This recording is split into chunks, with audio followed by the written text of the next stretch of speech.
Сайн байцгаана уу? Багшийн хөгжлийг дэмжих үндэсний төвөөс зохион байгуулдаг Ерөнхий боловсролын сургуулийн багш нарын мэргэжил дэвшүүлэх төрөлцсөн сургалтын 2 дугаар ээлжийн сургалтанд хамрагдах багш нарт зориулсан хичээл сонголтын заавар видеог хүргэж байна. Хамгийн эхлээд та бүхэн багш цэг эдүүцэг эмээн буюу багш платформд нэвтэрнэ.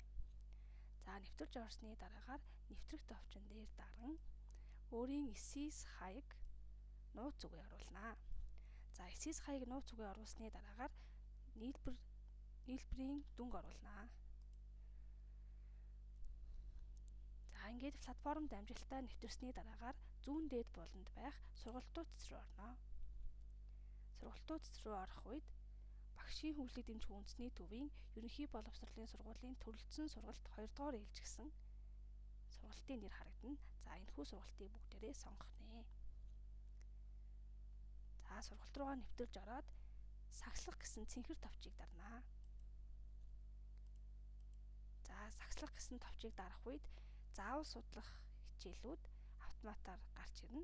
Мөн сонгон судлах хичээлүүд бас гарч ирнэ.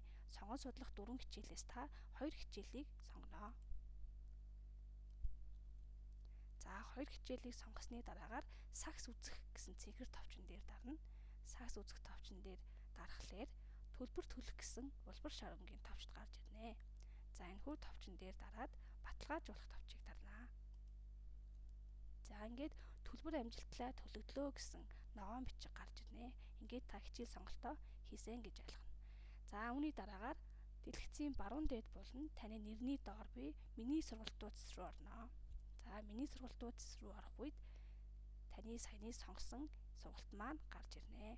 Сургалтын ар дахь дэлгэрэнгүй гэсэн шар товчон дээр даран хичээлээ үзнэ.